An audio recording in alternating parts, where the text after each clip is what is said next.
Good afternoon. This is Susan of the North with the rune reading for today. The first rune I drew is HAGALAZ. I'm using the Anglo-Saxon Futhark.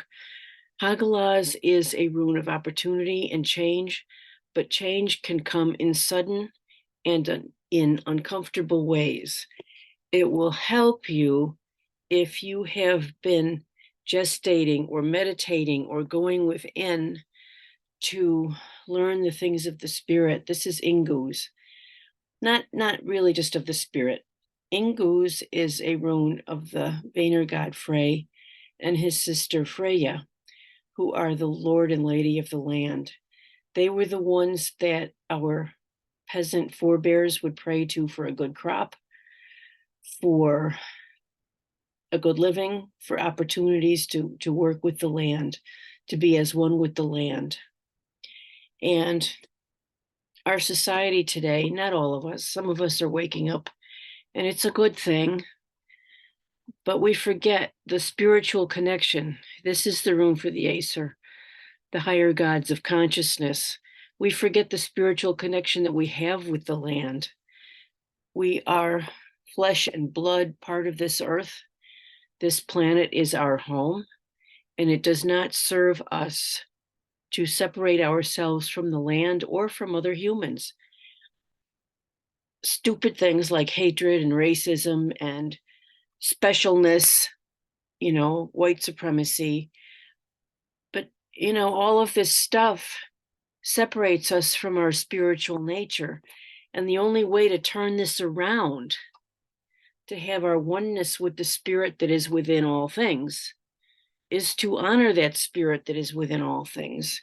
You can do this with little rituals like standing barefoot on the earth, which actually helps to increase your electromagnetic flow of energy.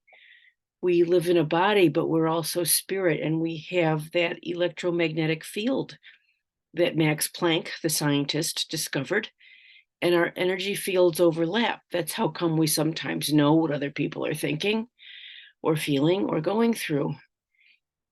Connecting to the land is our strength, our spiritual strength.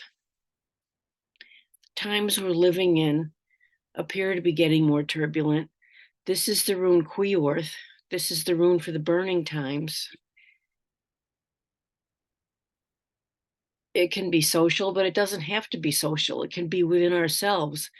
When we start turning around our spirit, oftentimes there is discomfort. It might be called conscience. It might be called overcoming one's conditioning. It might be called waking up to see the reality of life. So people use that in so many terms, Life in the physical plane can be challenging, meeting our bills, finding shelter, getting food for the children if you're a single parent. I mean, there's a lot of stuff that we go through. But if we remember to honor our spirit, all of us, sometimes I'm a seer, and I see a cord going up where we all connect to our source. And when we are clear and whole in ourselves, we have a clear channel to our source to receive the answers that we need to meet the problems in life. So having shared that, I'm going to sign off for the day. This is Susan of the North. Have a happy 4th of July, my Americans.